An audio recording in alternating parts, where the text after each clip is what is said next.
आज हम आपको बताएंगे सपने में मांगमी सिंदूर लगाते देखने का क्या मतलब होता है और एक ऐसी गलती जो महिला हमेशा मांगमी सिंदूर लगाते समय करती है, परंतु इस गलती को आप नज़रअंदाज ना करें क्योंकि यह आपके परिवार पर कष्ट ला सकता है और आपके पति से बिछाव यानी कि दूर का कारण भी बन सकता है। यदि आपको सपने में सिंदूर दिखाई दे तो यह भी बहुत ही शुभ माना जाता है।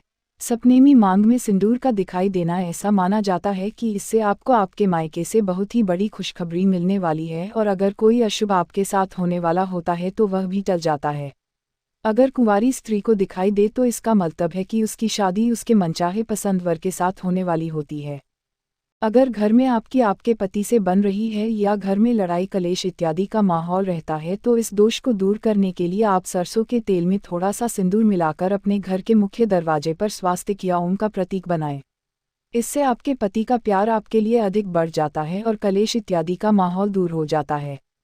एक हिंदू परिवार से संबंधित शादीशुदा महिला को सिंदूर की महत्वता भली प्रकार से पता होती है।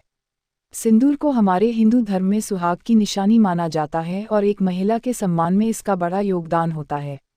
लेकिन सिंदूर के बारे में हमें सही जानकारी जैसे कि उसे कैसे लगाना है और आखिर ये क्यों लगाया जाता है, इन सभी का हमें पता नहीं होता और फिर गलत तरीके से सिंदूर का प्रयोग करने के कारण ही हमें दोष लगता है, जो पति पत्नी के बीच लड़ाई झगड़ा गृह क्लेश तथा और घर में गरीबी दरिद्रता का कारण बनता है। दरअसल मांग में सिंदूर लगाने के पीछे अनेक कारण हैं, ज्योतिष कारण, सामाजिक कारण और वैज्ञानिक कारण। तो दोस्तों आज हम इन सभी विषय पर बात करेंगे और साथ ही यह भी बताएंगे कि किस तरीके से आप सिंदूर लगाएं। क्या आप अपने पति की लंबी आयु की कामना करती है और अपने पति को सभी संकटों से बचाना चाहती है?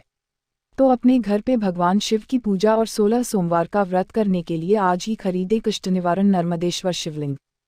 दोस्तों शास्त्रों में बताया गया है कि यदि महिला सिंदूर लगाने का सही तरीका जान ले तो उनकी शक्ति और अधिक बढ़ जाती है।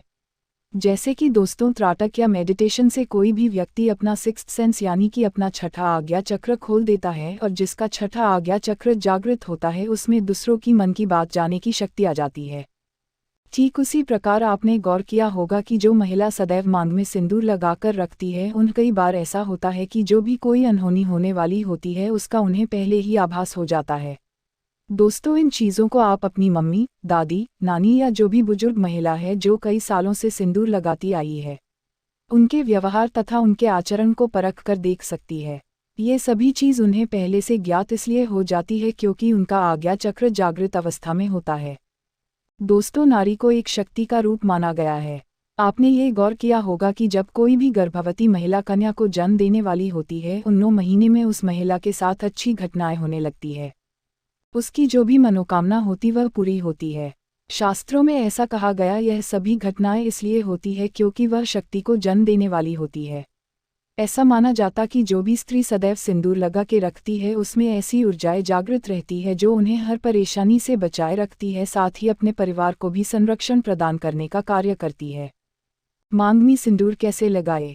दोस्तों अब बात करते हैं कि कैसे मांग का सिंदूर आपको और आपके पति एवं परिवार को प्रभावित करता है।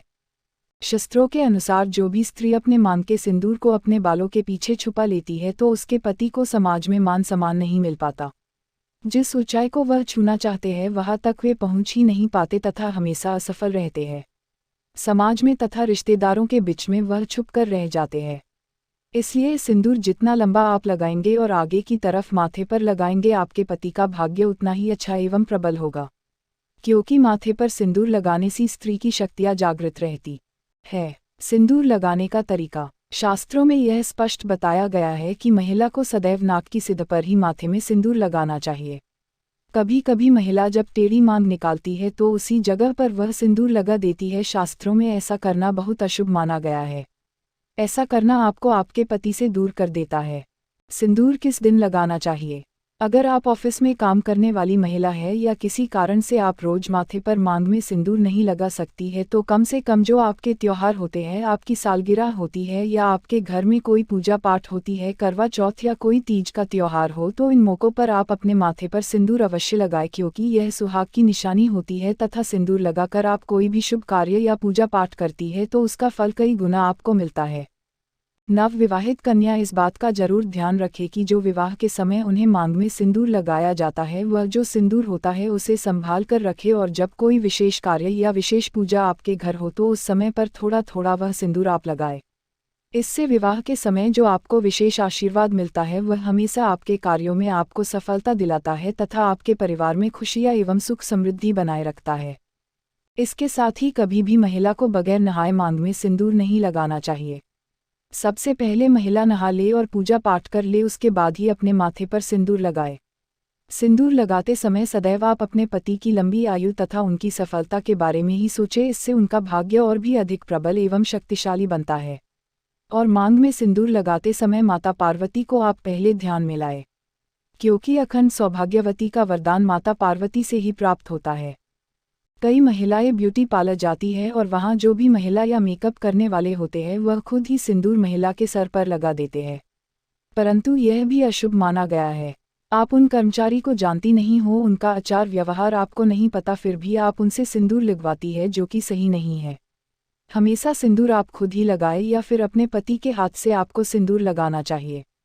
अगर आप कामाख्या मंदिर कभी जाए तो वहाँ का सिंदूर आप अवश्य लाए। कामाख्या माता के मंदिर का सिंदूर बहुत ही चमत्कारी माना गया है और इसे यदि कोई सुहागिन महिला प्रत्येक दिन अपने माथे पर लगाए तो उसके घर परिवार में सदैव खुशियां बनी रहती है तथा ऐसी सुहागिन महिला सदैव सौभाग्यवती रहती है तथा पति पत्नी के बीच का रिलेशन सदैव सदैव के लिए बना रहता है।